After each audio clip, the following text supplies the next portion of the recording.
el doctor Ocolo. Por favor, quédase para el panel, pero sé que tiene compromisos, dado su trabajo dentro del aguajo, pero bueno, nos encantaría que se quede. 1 hora de discusión de panel. Bien, el primer orador, el orador del panel será Andrés de Francisco, director del curso de Medicina de Familia, Promoción de la Salud y Vida de OPS y OMS. Está en Colombia, médico de la Universidad de Rosario en Bogotá y tiene un Master's Degree en Medicina Tropical y Medicina Comunitaria en Países en Desarrollo de la Facultad de Londres de Medicina Tropical en Inglaterra. PhD en Medicina de la Universidad de Londres y tiene una enorme experiencia dedicado a planificación familiar, medicina materno-infantil y tanto más. Doctor de Francisco se une en el 2008 a la OMS, después director ejecutivo adjunto para la investigación materno-infantil en OMS. El doctor de Francisco tiene un sinnúmero de publicaciones en medicina materno-infantil, nutrición, medicina primaria, enfermedades transmisibles y tanto más. Es miembro corresponsal de la Academia Nacional de Medicina de Colombia, además conferencista de la Universidad de Londres. También, después del doctor de Francisco, tendremos bueno, él ha vuelto a Washington, ¿no? Estados Unidos. Después de Estados Unidos nos vamos para Suiza y el doctor Oscar Franco, director del Instituto de Medicina Social y Preventiva de la Universidad de Berna desde junio del 2018. También trabaja en salud pública, es médico de la Universidad Javeriana de Colombia. Y acá no hay ningún sesgo de Colombia, doctor Espinal, y también ha trabajado muchísimo. Después el doctor Franco completó su máster en ciencias y doctorado en ciencia y un PhD en la Universidad de Erasmo en Rotterdam en salud pública en el 2006. Después se traslada a Inglaterra, trabaja en Unilever, después en la Universidad de Warwick, profesor asistente en la Universidad de Cambridge, también es un gran conferencista. En Inglaterra culmina su capacitación en salud pública y el doctor de Franco se traslada a Erasmo, profesor de medicina prevenible en el Departamento de Epidemiología, donde él está a cargo del departamento en la facultad. El doctor Franco ha tenido más de 86 trabajos publicados, publicó libros y 700 papers en journals por referato. También tenemos al señor Thomas Cueni, director general de la Federación Internacional de Fabricantes de la Industria Farmacéutica, IFPMA, basado en Ginebra, Suiza. La tecnología nos permite, las Américas, Europa, saltamos, y después África con el doctor Ocolo también, ¿se acuerdan? Bien. Él, por supuesto, él tiene relaciones con Naciones Unidas dentro del marco de la asociación o la Federación IFPMA, secretario de la Organización de Biofarmacéuticas, también trabaja muchísimo dentro de la federación, también jefe de el Comité de Salud de la OCDE y también está en el board de directores de lo que es la iniciativa para mejorar la salud oncológica en países en desarrollo. Además de trabajar en esta federación, Cueni trabaja dentro de un grupo de trabajo y es jefe de la junta directiva de la Alianza Antimicrobiológica y es una federación que representa de alguna manera la industria farmacéutica que desarrolla proyectos de gran vanguardia. El señor Cueni tiene una enorme experiencia en Europa dentro de la IFPMA, la federación, y también trabaja bueno, ha tenido muchísimos cargos. Es un honor, señor Cueni. Bueno, entonces, ¿qué les parece si yo estoy en México, ¿no? Después vamos para Washington para que, por supuesto, Francisco Becerra haga comentarios. Francisco, tienes la palabra. Bueno, felicitaciones, Espinal, el presidente Rosenberg, excelente iniciativa de la FIU. Estamos en una época tan interesante, tan desafiante, 100 millones de personas infectadas, millones y millones de muertos. Y hoy, ¿de qué estamos hablando? Quiero hablar de las Américas, quiero hablar de la perspectiva de la OPS. Bien al comienzo, durante la pandemia, el director de la OPS envió cartas en enero, muy cercano del comienzo de la pandemia, y alertando a los jefes de Estado sobre este problema, que era un problema que había que abordar. Obviamente hay 50 millones de personas infectadas en las Américas y proporcionalmente una gran cantidad de personas afectadas. Estados Unidos ha superado las 500.000 muertes por complicaciones por la COVID.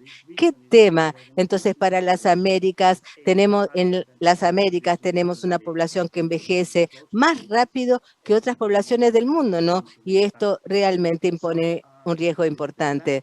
Por lo tanto, el plan ahora es salvar vidas, generar conciencia, estar atentos a los mensajes. Esta pandemia está bajando en algunos países, pero no en algunas otras áreas, no está disminuyendo, por ejemplo, las áreas forestales. El objetivo de la equidad es la importancia de la iniciativa COVAX, ya ha sido mencionada. Recordemos que tener vacunas, porque necesitamos las vacunas. Tener una vacuna no es lo mismo que la gente se vacune. Y este es el mensaje relevante para los países. Estamos trabajando estrechamente con los países. Desde el principio de la pandemia, estamos trabajando puntualmente a nivel de inmunización, y trabajar junto con los países nos ha permitido, ¿se acuerdan?, controlar poliomielitis, sarampión, la rubiola, y también otras enfermedades prevenibles con vacunas. Pero el tema es, ¿qué mecanismos tenemos que implementar aquí y ahora? Estamos trabajando en cuanto a la posibilidad de que los países estén preparados una vez que las vacunas lleguen. Entonces, estamos trabajando estrechamente con lo que sería una herramienta para prepararse para las vacunas. Estamos en este momento con 33 países que nos están enviando información. Es un proyecto que está en ejecución. Lo importante es tener un fondo rotatorio de vacunas dentro de la OPS, y que permite lo que sería una autorización acelerada para vacunas en tanto y en cuanto el país esté obviamente dentro de la lista de la OMS, el listado de la OMS, el EUL, y esto permite de alguna manera avanzar en los procesos regulatorios, y también asistimos en el tema de la legislación. Entonces, dentro de la OPS tenemos información respecto de las actividades que se necesitan para la importación y todo lo que se necesite. También el tema de los mecanismos de indemnización sin perjuicio de la responsabilidad, tan importantes. Otra cosa que estamos haciendo en OPS es trabajar con los países a nivel de los planes nacionales de inmunización. Tenemos 10 países en la OPS que son, por supuesto, países participantes del compromiso avanzado de mercado, y nosotros tenemos países que nos han permitido revisar o ser revisados a nivel regional por la oficina de la OPS y otros colegas. Es fundamental porque esto cubre todos los aspectos jurídicos tan importantes, y dentro de estos marcos, cómo se vinculan con otras actividades vacunales, y asegurarnos de que los otros esfuerzos vacunales no disminuyan por el tema de la COVID, o sea, la descentralización de recursos humanos, como no solamente obviamente, dejar de vacunar a los niños, hay que continuar vacunarlos, pero durante el último año, durante el 2020, hubo un aumento de esfuerzos vacunales para la gripe o la influenza, ¿no? En América del Sur, y gracias a la cooperación técnica, 100 millones de personas recibieron la vacuna contra la influenza. 70% de cobertura regional sería ideal. Y imagínense que esto permite interrumpir la transmisión. Necesitaríamos duplicar 7 veces el esfuerzo. Además de todo esto, es fundamental de alguna manera poner en perspectiva la inmunización dentro de los esfuerzos de promoción de la salud, la temática, ¿no?, de promoción de la salud, el tema de la equidad, como dijo la doctora Annelies, por el tema de la distribución de las vacunas, y uno tiene que vacunar entre los grupos etarios y se necesitan estrategias vacunales muy puntuales. Ciertamente estamos trabajando estrechamente con el instrumento COVAX y el patrón de asignación que Annelies describiera. Creo que se va a contactar a algunos países y algunos países ya han comenzado a trabajar. Sabemos que el tema de la asignación es baja por el momento, pero el aumento de la asignación es algo bien promisorio y creemos que para fines del 2021, si los países ya pueden y están en posición de implementar y de cumplir con todos los requerimientos para cubrir la población en el grado requerido, bueno, si de concretarse eso, avanzaremos en el tiempo. Es excelente saber que Ghana recibió la primera dosis dentro del marco de la iniciativa COVAX y preveemos que habrá más utilización de las vacunas. No obstante, los países tienen que hacer los deberes para estar listos para recibir las vacunas. Quiero recalcar que necesitamos las vacunas. La fabricación, obviamente, es un esfuerzo que no está a nivel, está mejorando. Tendremos nuevas vacunas, como dijera el doctor Peter Hotez, pero los países tienen que hacer sus deberes, asegurarse de que podrán utilizar las vacunas de la manera correcta para la gente correcta, cumpliendo con el sistema de asignación establecido por la OMS y también privilegiando los mecanismos de Gavi, de la iniciativa COVAX y SAGE. Y sí, voy cerrando. También estamos lanzando en la OPS un sistema de vigilancia de las AEFIS. ¿Qué son las AEFIS? Son los eventos adversos relacionados a la inmunización. Estamos controlando las AEFIS tan importantes, especialmente para el seguimiento, y para priorizar los procesos regulatorios. Tenemos que privilegiar el tema de la importación, los detalles de las vacunas y cómo se está utilizando todo. Esto será fundamental para asegurar que de hecho hagamos un buen seguimiento. Y también el tema de la comunicación del riesgo, el tema de la comunicación, porque en el caso de que, porque muchas veces no tenemos toda la información, va más allá de un mero entendimiento de la seguridad de la vacuna, cómo utilizar las vacunas. Sí, voy cerrando. Y cómo asegurarnos de que vacunaremos a todos. Gracias. To Rotterdam and to listen to Dr. Franco with his message. Dr. Franco, please, you have the screen and you can show your slides.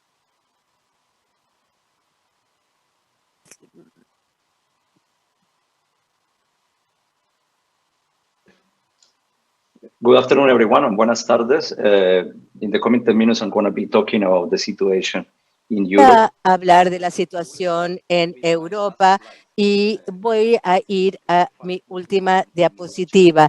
Por supuesto, estos son enormes desafíos. Estamos tratando de controlar una epidemia que se ha salido de control y, por supuesto, Esto tiene que ver con los programas de vacunación y esto también se ve por un mayor grado de escepticismo, o sea, y tiene que ver por las disparidades económicas y también falta de coordinación en la respuesta.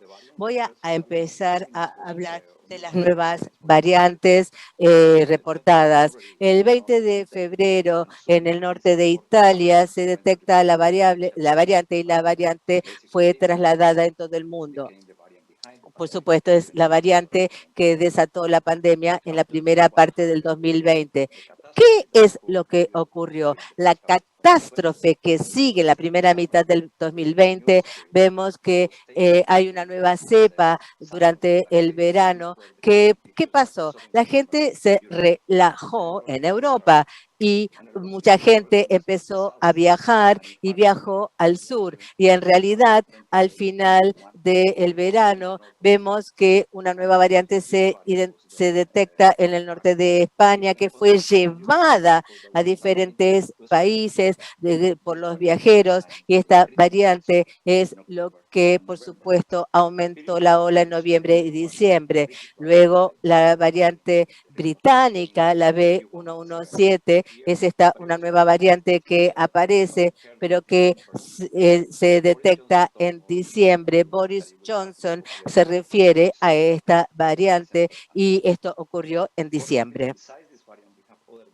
Además de esta variante, actualmente tenemos la variante Manaus, la de sudafricana y otras también en América que están amenazando y que se han diseminado en Europa, pero también fuera de la Unión Europea.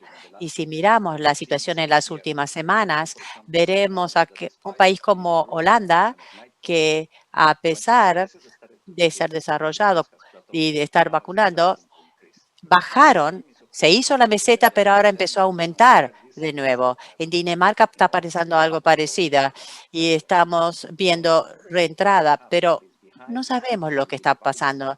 Puede ser las variantes, ¿no es cierto? Y también la movilización de las personas. Si queremos mirar más en detalle las distribuciones de variantes por país, hemos, con mis colaboradores, reunido la distribución en función del tiempo y del país. Pueden ver acá en Reino Unido cómo la variante británica dominó la situación realmente, mientras que en Dinamarca está aumentando y en Suiza también está aumentando dramáticamente. En Holanda empezó a aumentar esta, comparte junto con la 28 uno que vino del norte de España al principio del verano. Y tenemos que obtener nueva información con esta variante que está empezando a verse también en Bélgica. Estas variantes están amenazando la situación de la epidemia en la región. Además de lo que vemos de implementación en Europa de los programas de vacunas, están muy por debajo de lo esperado. Reino Unido ha sí vacunado más del 25%, pero Serbia es el que va mejor. Llega al 12%, pero la mayoría de los otros países solo llegan al 5%, o 3 o 4% en algunos casos. Esto ha sido por logística, son algunas de las razones, falta de cumplimiento de acuerdos o otras vacunas no aprobadas a tiempo. Pero además de los problemas logísticos, hay otra razón, que es la tendencia en algunos países, algunas poblaciones en Europa, de ser escépticos respecto de recibir la vacuna. Vemos en Francia, la mitad de la población aproximadamente, aunque reciban la vacuna, están siendo dudosos con respecto a la inoculación. En Alemania ha habido también una vacuna en particular, la de AstraZeneca y Oxford. Vemos como a pesar de que hay 1,5 millones de dosis que tiene Alemania que llegaron allí, solo 189,000 fueron utilizadas. Este fue el caso porque algunos países en Europa han notificado de que faltaba eficacia de esta vacuna y entonces recomendaron que no se utilizara en las personas de más de 65 años de edad y esto generó confusión en la población que ya está afectada por la pandemia, temas de salud mental y una situación económica que realmente es muy, muy preocupante. En enero de 2020 hubo un aumento en el crecimiento. Producto Bruto se pensaba que iba a aumentar progresivamente, pero se ve ahora la contracción de la economía, que es en los últimos 200 o 300 años la más grande que se ha visto en la historia. La región Latinoamérica ha tenido un impacto severo económico también. Esto es mayor que tuvo que duró una década, de la crisis económica del 2008. Y entonces la dicotomía entre salud y economía es superflua, no es tan real. La economía necesita la salud y la salud necesita la economía. Por lo tanto, para terminar, me parece muy importante en la región que tenemos que mejorar nuestra vigilancia genómica, conocer las variantes, cómo se forman, cómo respondemos a ellas y cómo pueden responder los países. Hay que incluir la solución en la variación de las vacunas y como científicos en salud tenemos que comunicar mejor a las personas, explicar por qué es tan importante recibir la vacunación y hablar de manera clara y de la gran relevancia de recibir la vacuna. Tenemos que trabajar temprano en la recuperación económica. Muy importante para las generaciones más jóvenes que están por entrar al mercado laboral. Ya sufrieron mucho las generaciones jóvenes y vemos un impacto sobre la salud mental de la población en este sentido. En la región europea hasta ahora vimos una pobre respuesta a la pandemia. Me parece que tiene que ser más coordinada, más integrada la respuesta. Por ejemplo, políticas de viaje, escuelas y todas las políticas públicas tienen que hacerse en la región, además de dentro de los países. Tengo 1 o 2 minutos más. Quiero hablarles entonces sobre mi opinión de la sexta prioridad. En múltiples poblaciones hemos visto cuáles son los factores de riesgo, de hospitalidad, la severidad y mortalidad. ¿No es cierto? La hipertensión, la diabetes, la obesidad. Tufts University, el equipo de Tufts Marahari, en la última semana mostró que de todas las internaciones de Estados Unidos, 63 tiene algún nivel de riesgo cardiovascular. Estas son enfermedades que no aparecen repentinamente y que dependen del estilo de vida, ¿no es cierto?, de la población. Y entonces las personas están ahora aisladas, tienen problemas de emocionalidad, de dormir. Tenemos que mejorar factores dietéticos y del estado general. ¿Por qué? Porque esto da mejor respuesta a la enfermedad, mejor respuesta inmune y modifica. And also helps to pandemic preparation, and very importantly, I think countries not only need to prepare themselves to get populations being vaccinated, but prepare the individuals to receive vaccination and have the best experience of it. I think it's essential that we prepare the lifetime behavior of the population for this crisis, but for the real crisis that we are going to be living in the next decades. Y, por supuesto, esto enfrentará una crisis sumamente importante. Muchísimas gracias por su amable atención. Danke. Bueno, y ahora de Europa Central nos vamos a Ginebra. El señor Tomás Cueni. Tomás Cueni, la pantalla es suya. Gracias por estar. 10 minutitos. Muchísimas gracias. Es un placer estar con ustedes escuchando al doctor Franco, el impacto, ¿no?, que la pandemia tiene sobre nuestros factores de riesgo cardiovascular, porque en mi país hay mucha gente, empezó a, bueno, la gente que caminaba o andaba en bicicleta, estamos confinados, los gimnasios se han cerrado. Yo sé que vendrán estudios sobre el fitness cardiovascular. Últimamente, la gente es como que expresa enojo, ¿no? Es un enojo porque no llegan las vacunas rápido, porque las capacidades no aumentan. Es un momento bisagra, ¿no? Y uno tiene que reconocer que debemos celebrar. Es un momento de celebrar. Nosotros en el miércoles, ¿no? Dentro de la iniciativa COVAX, celebramos el primer embarque de vacunas COVID-19 a Ghana, que fueron distribuidas gracias a UNICEF por Ghana. Hoy, si bien hablamos del tema, la FDA está celebrando la aprobación de otra vacuna.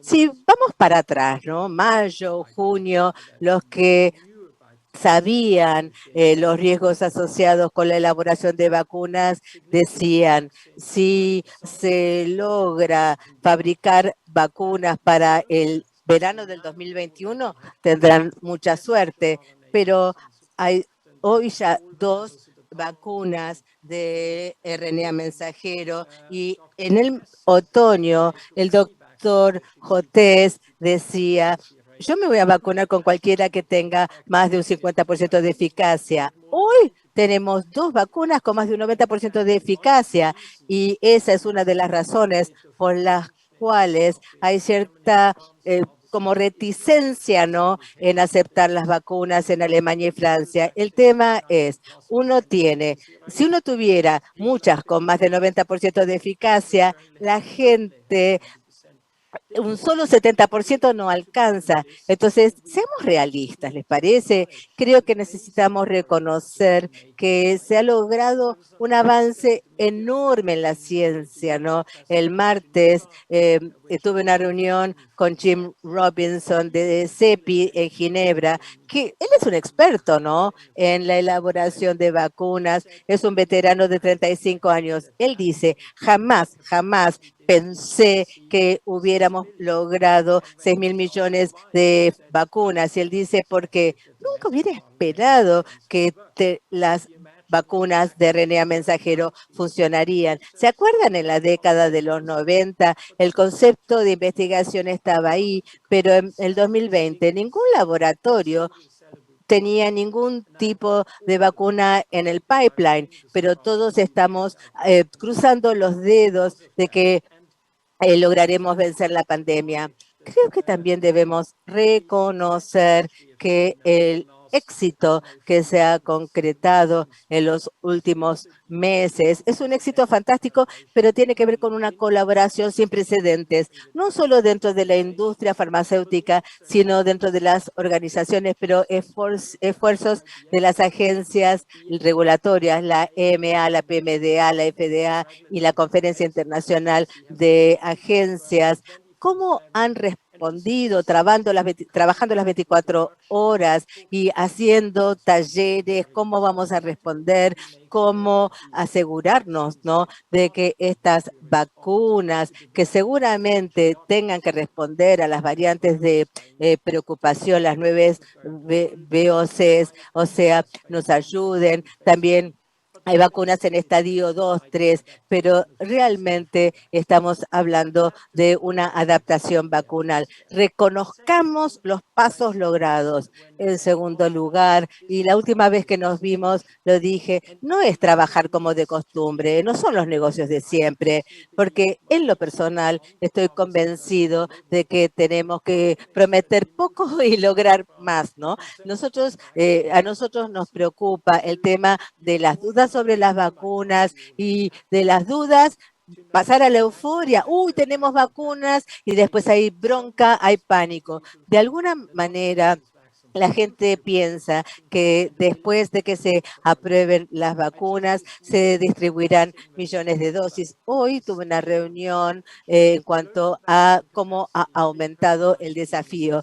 Sabemos que pre-COVID estábamos hablando de 3.500 millones de dosis por año de vacunas para todas las vacunas combinadas.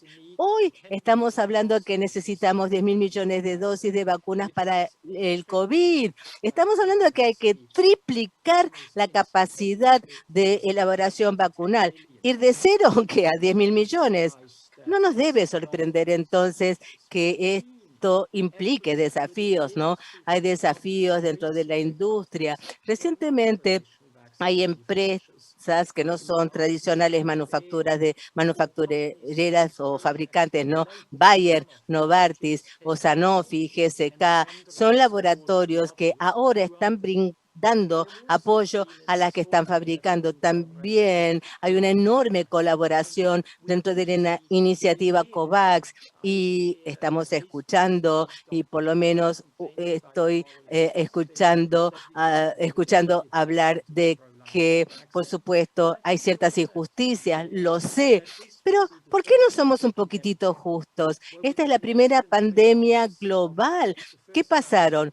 3 meses desde la primera aprobación de la vacuna. Solo pasaron 3 meses. Entonces, ha llegado el primer embarque a Ghana, pero también vemos que el rollout, la distribución es un desafío. Miren, Chile está mucho más avanzada que Suiza, pero el desafío de la triplicación de la producción, tal como era previsible, conlleva de alguna manera cuellos de botella, y en noviembre se estimaba una producción de 500 millones de dosis para diciembre, pero al ver actualmente cuántas dosis se fabricaron en diciembre, 20 millones nada más. Entonces, sabemos, nos tenemos que dar cuenta que la fabricación, la elaboración de las vacunas es un proceso biológico complejo que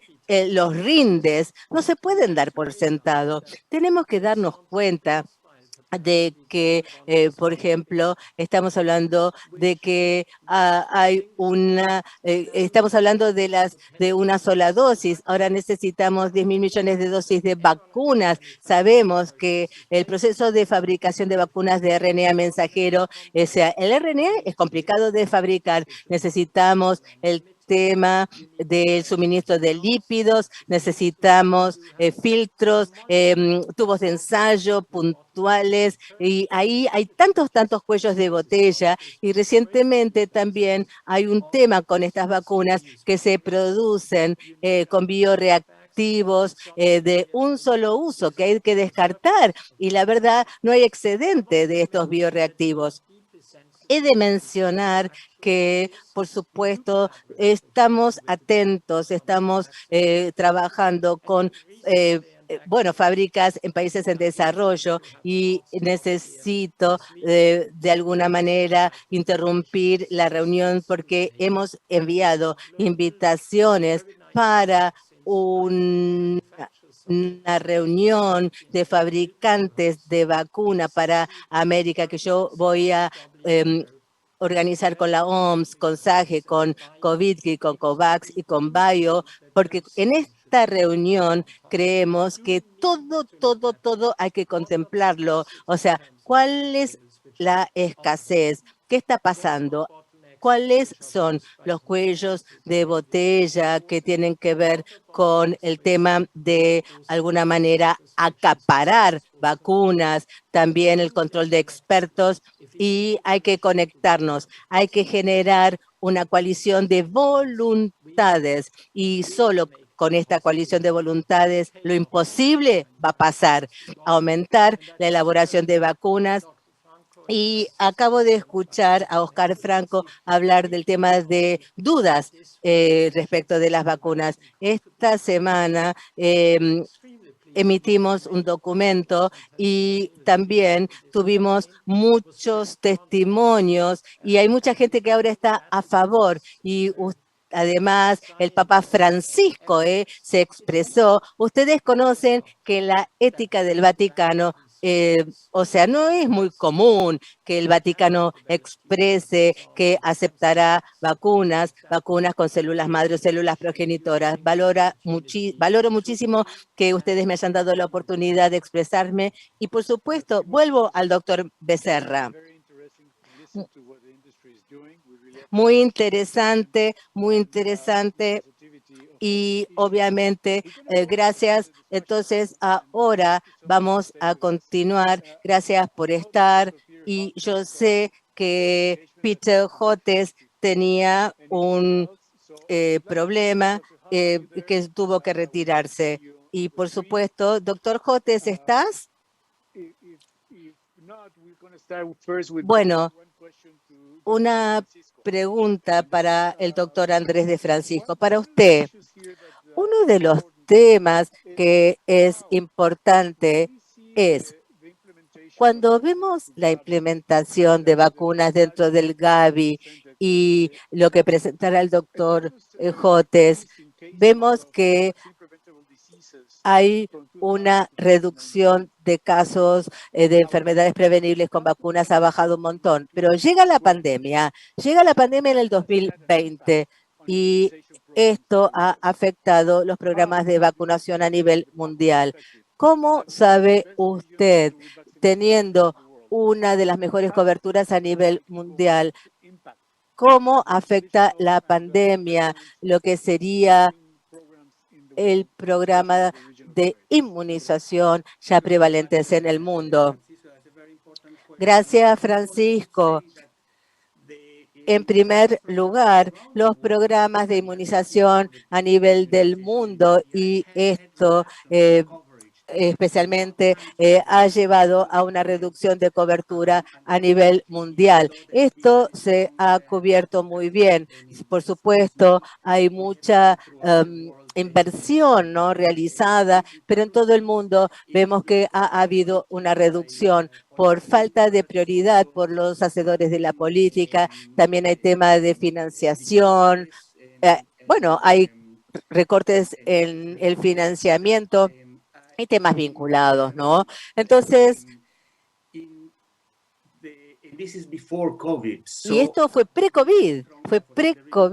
Entonces, en las Américas hemos hecho muchísimos esfuerzos y esto hemos lograr que la región sea libre de sarampión, y esto implicó esfuerzos adicionales y para recertificarse, y hay hoy solo un país que todavía tiene transmisión. Esto tiene que ver con la falta de priorización de las vacunas en el financiamiento.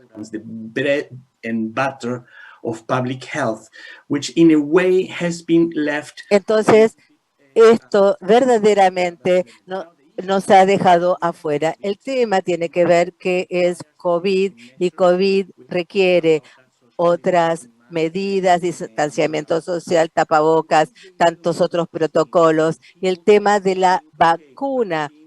Bueno, entonces los programas de vacunación, bueno, la vacuna que terminará con el COVID, esto es parcialmente así. Entonces, es muy importante recordar y mantener los programas de inmunización. El problema es que la cobertura de las vacunas se ha reducido y ha bajado hasta un tercio por el tema del antígeno. Al principio, ¿qué pasaba? La gente tenía miedo, la gente no contaba con las vacunas, quería trasladarse porque tenían miedo de contagiarse con COVID. Entonces, hemos logrado pautar y de alguna manera emitir reglamentación.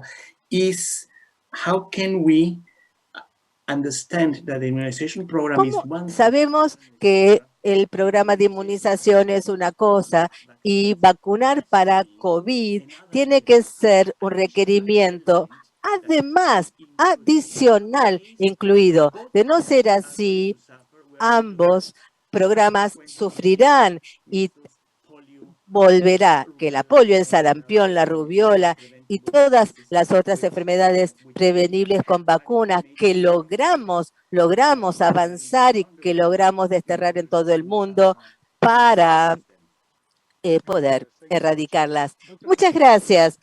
Peter Hotz, vuelvo a usted. Usted mencionó algo muy interesante. O sea, nosotros podemos ir de las plataformas de investigación para todas las vacunas, podemos trasladar esto rápido a las vacunas para el COVID. Creo que probablemente en este apuro nos perdimos una enorme oportunidad de lograr una comunicación correcta con la comunidad, de que son vacunas que no salieron de la nada, porque eran vacunas cuya elaboración se basó en evidencia contundente basada en la investigación. Esta falla, ¿no?, en la comunicación, o sea, que tiene que ver por parte de la industria, tiene que ver, explicaría esas dudas que hay en algunos lugares respecto de la vacuna para COVID. Yo creo que esto tiene dos aristas. En Estados Unidos, la comunicación no fue horrible, ni siquiera horrible, no existió, no pasó, no hubo comunicación para nada y desde nadie. O sea, los presidentes de los laboratorios eran los que tenían que hablar y no saben hablar y quedó un vacío y el vacío fue llenado por movimientos anticiencia y antivacuna. Y hay 480 sitios con fake news en las redes sociales, ¿no? Entonces, las empresas de comercio electrónico y las redes sociales han hecho lo mínimo para demostrar cierta responsabilidad corporativa social. En Amazon.com, y si uno tipea los libros de vacuna y los libros son todos libros antivacuna y es una conspiración ante la vacuna. La verdad que Amazon está promoviendo esta fake news y lo saben, han sido notificados, ni les importa. Bueno, qué tema, ¿no? Esto es muy importante. Y ahora tenemos muchos actores involucrados y hay un movimiento antivacuna que se expandió de Estados Unidos a capitales de Europa. Hay demostraciones, hay manifestaciones en Berlín tratando de impedir que el gobierno lo aprobara. Después tuvimos muchas manifestaciones, expresiones y también el tema del gobierno ruso, el tema de la inteligencia británica y que, por supuesto, ahora vemos lo que se llama la comunicación utilizada como instrumento, ¿no?, que en inglés se dice weaponized. El gobierno ruso está muy, de alguna manera, sorprendido de que critiquen Gamaleya, pero ellos también son los promotores de fake news y de movimientos antivacuna también. Entonces, ¿qué pasa? El tema es que hay que desarrollar un interés global de hacer algo. Y de alguna manera debemos mejorar las habilidades comunicativas, de alguna manera depurar los mensajes. Yo durante el 2020 hice un montón de reuniones por Zoom y tratando de mejorar los mensajes. Y yo creo que lo que ocurre es que los mensajes son mensajes en una botella flotando por el océano Atlántico y que realmente se ve totalmente ahogada por mala información. Y ahora esto se ha globalizado, es un imperio anticiencia y hasta tanto no mostremos voluntad de resolverlo, va a continuar. Y he estado presionando al gobierno de Biden de generar una fuerza de tareas, pero el CDC ha mantenido su posición de que no es un problema, es un grupo tipo bisagra y si para mí no es tan así. Esto puede ser así hace 20 años atrás, pero las ideas obviamente se diseminan por la internet y por las redes sociales. Ustedes tienen que hablar, el Departamento de Estado tiene que involucrarse, el Departamento obviamente de Seguridad Nacional, el Tesoro tienen que participar y no solamente la OMS, necesitamos las otras agencias de las Naciones Unidas que participen, especialmente nosotros muchas veces, ¿cómo lo pensamos? Nosotros no pensamos así, no está en nuestro ADN, pero este imperio anticiencia tan globalizado es una enorme amenaza, verdaderamente, como el terrorismo globalizado y el bioterrorismo, y también esto incluye la proliferación y hay mecanismos instalados para amortiguar y tratar de alguna manera de mitigarlo. Gracias, doctor. doctor Jotes, muchísimo. Gracias por estar. Sabemos que usted se tiene que retirar por compromisos previos. Y ahora la doctora Wilder Smith, dentro de su rol, dentro de el SAGE. Y hay un tema, ¿no?, en cuanto a COVAX y que cómo se vincula con la aprobación y la precalificación de vacunas dentro de la iniciativa COVAX. Esta demora y esta suerte de demora de otros países que tienen agencias regulatorias estrictas que aprueban primero la vacuna y el SAGE tarda más tiempo. Esto tiene que ver con un tema de demora por parte de la iniciativa COVAX. ¿Se podría acelerar? Doctora, está muteada. Habilite su micrófono.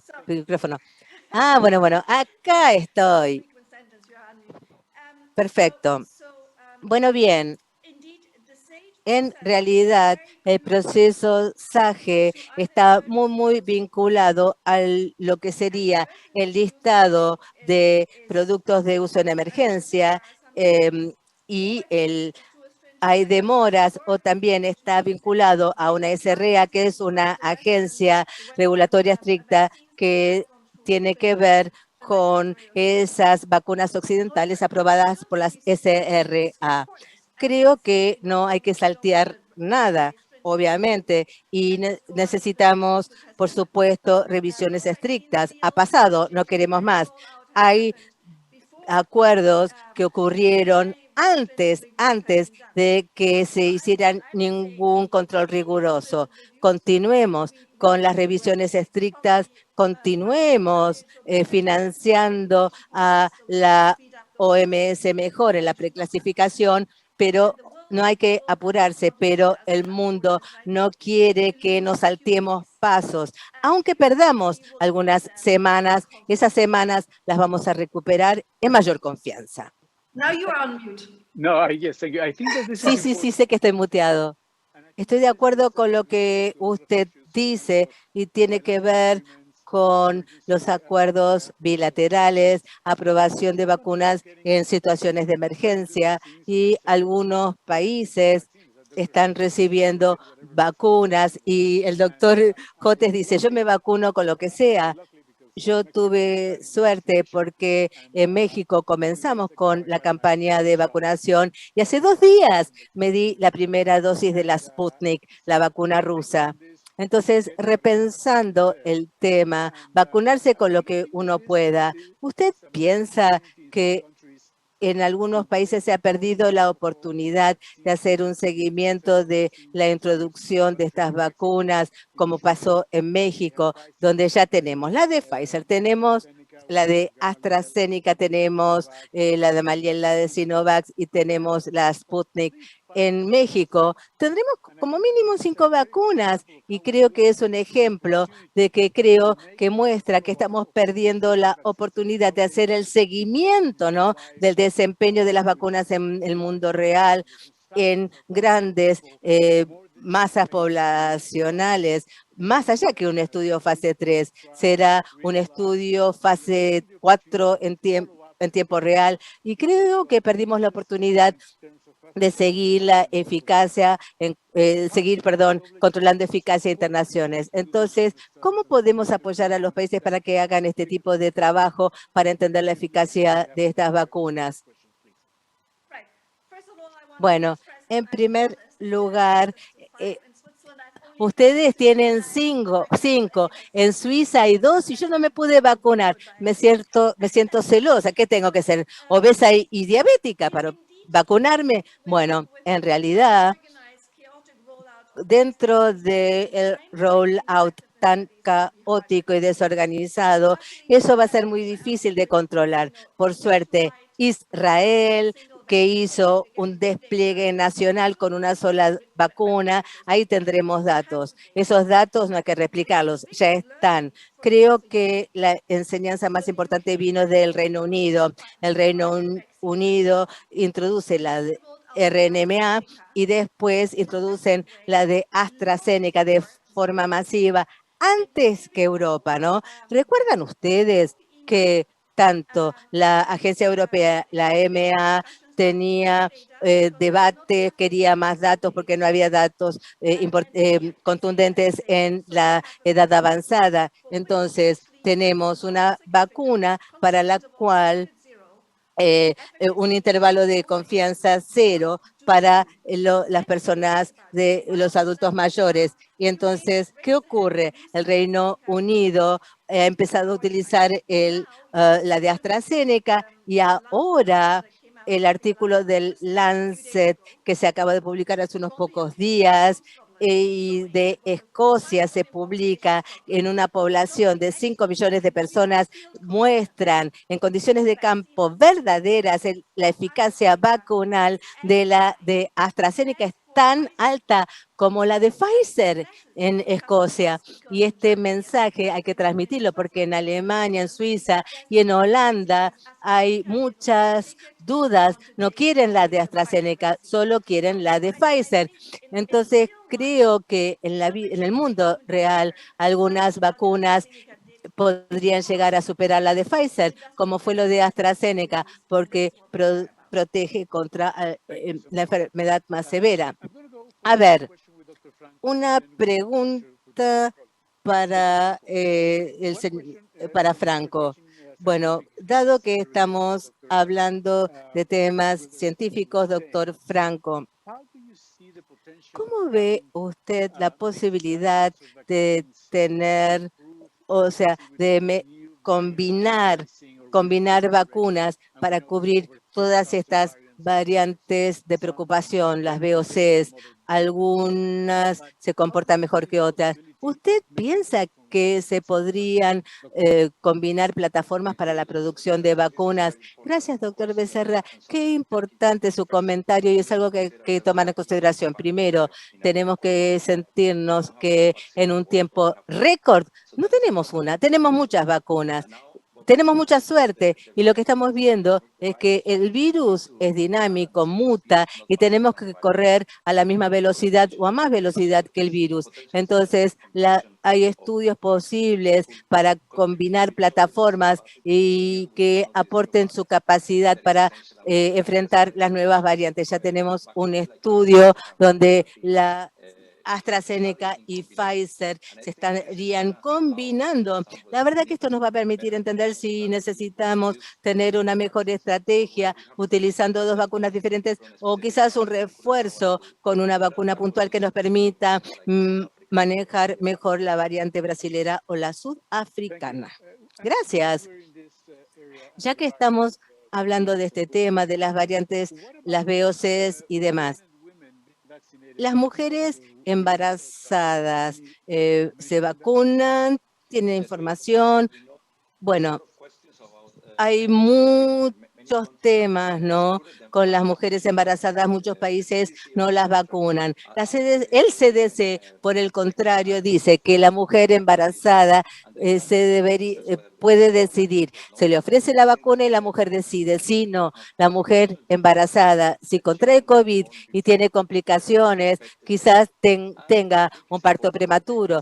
Entonces es muy importante que las mujeres embarazadas se estudien y es importante que el programa de vacunación ofrezca la vacuna a las embarazadas también. Muchas gracias. Profesor Ocolo, usted mostró que Marruecos había vacunado el 70% de la población. ¿Cómo es que un país de África como Marruecos, norte de África, profesor Ocolo, pueda compartir las lecciones aprendidas, compartir lo vivido? Marruecos, ¿está planeando compartir lo vivido, lo logrado, profesor Ocolo? Bueno, muchas gracias. Tengo una pregunta personal que quisiera compartir con los panelistas. Sí, la verdad que sí. Tenemos reuniones del CDC africano donde los países y los ministros de salud se reúnen cada 2 semanas o una vez por mes en foros diferentes compartiendo ideas y compartiendo las experiencias y, por supuesto, los países que hacen A, B o C lo comparten. Es algo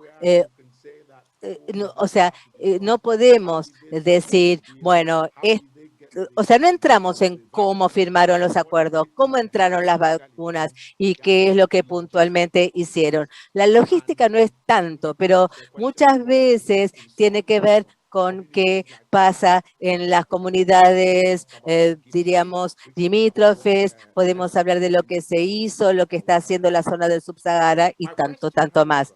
Ahora, mi pregunta para todos tiene que ver con, imagínense, esta es una pandemia global. Obviamente, creo que una de las cosas que nos posiciona es participar en un estudio clínico.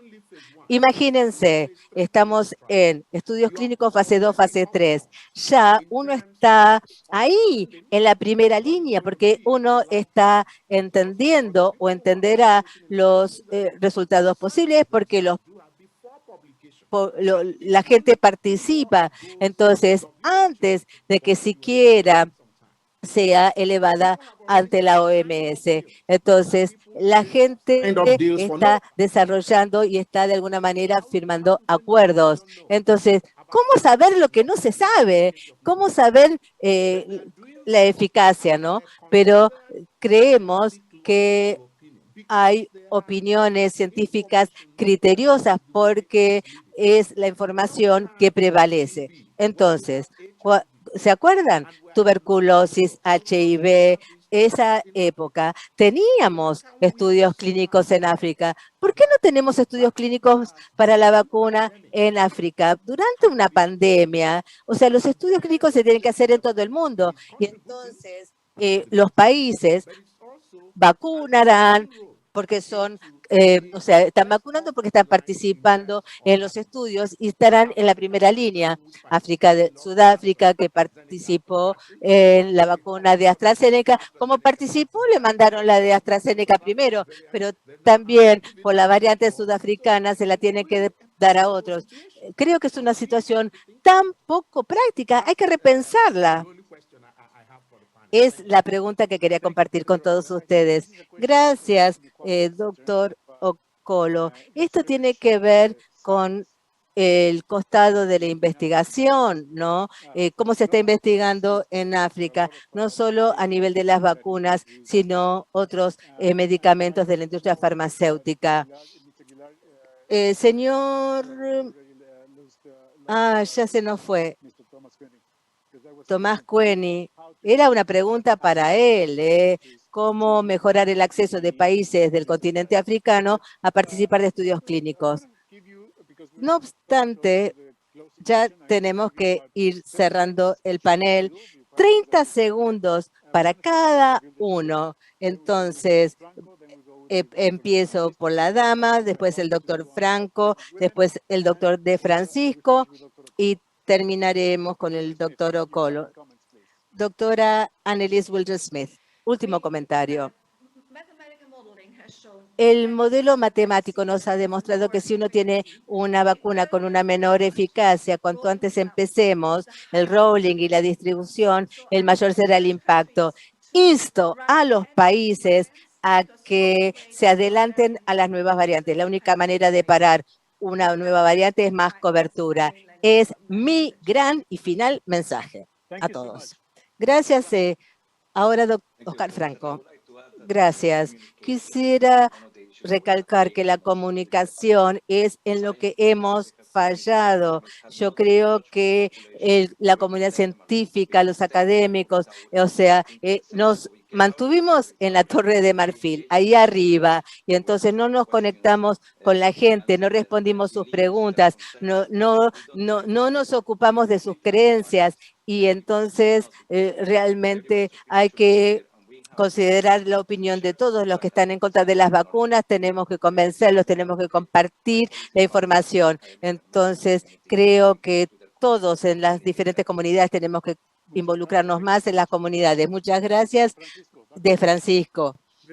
Y ahora, México. Bueno, mujeres embarazadas. Ayer se habla de que Pfizer está por comenzar un estudio con 4.000 mujeres embarazadas en todo el mundo, un trabajo muy importante. Las mujeres embarazadas son muy, muy importantes. COVAX is the Por favor, COVAX es la única iniciativa que va a hacer una distribución equitativa de las vacunas. Protegemos al COVAX. Fuera de COVAX, menos porcentaje de los países que serán parte del COVAX recibirán la vacuna. Esto no es solamente para esta pandemia. Pensemos en cómo reaccionaremos en pandemias futuras, que sé y sabemos que las tendremos. Respetar a COVAX. Gracias, Andrés. Doctor Ocolo, usted cierra. Ay, gracias por invitarme. No nos olvidemos de las lecciones aprendidas y qué hacer diferente en la próxima pandemia en cuanto a equidad, igualdad, estudios clínicos, elaboración local. Cuantas más fábricas que colaboren, más fácil será cubrir las poblaciones lo antes posible. Gracias, gracias, gracias. Bueno, gracias, doctor Ocolo. Gracias a todos por su participación. Ha sido un panel espectacular. Y tenemos muchos caminos por recorrer juntos en términos de investigaciones, distribución, estudios clínicos, nuevas vacunas, ¿por qué no? Y debemos asegurar de que mejoremos el acceso a las vacunas. Esto es algo que países como el mío no han podido hacerlo de la mejor manera posible. Yo me vacuné antes que mi mamá, que tiene 87 años. La estrategia en la Ciudad de México ha sido diferente y ha ido cambiando de manera constante. Y esto va a pasar en muchos países y creo que todas estas lecciones deben ser compartidas por todos para saber lo que está pasando y para poder de alguna manera mejorar la cobertura vacunal de todos. Gracias, gracias. Y vamos a, obviamente, compartir los videos de todo este webinar a través del canal de YouTube la semana que viene y también en el sitio de internet del Global Health Consortium y la FIU. Y en este sitio de internet podrán ver todos los videos. Y qué debate espectacular en estos tiempos maravillosos que estamos viviendo. Y creo que, por supuesto, gracias a las pantallas, estamos todos súper conectados. Y yo sé, mi gente y amigos de OPS, la verdad que nos encantaba viajar, el intercambio presencial era fantástico, pero hoy, gracias a esta virtualidad que nos obliga a usar video, mejora las comunicaciones como hoy, porque estamos México, Washington, está Miami, está Rotterdam. Estamos conectados con Nigeria, estamos conectados con Suiza en todos los idiomas y es fantástico, es fantástico. Sé que tenemos representantes de todo el mundo. Gracias, gracias por vuestra presencia. Y ahora la sesión número 2.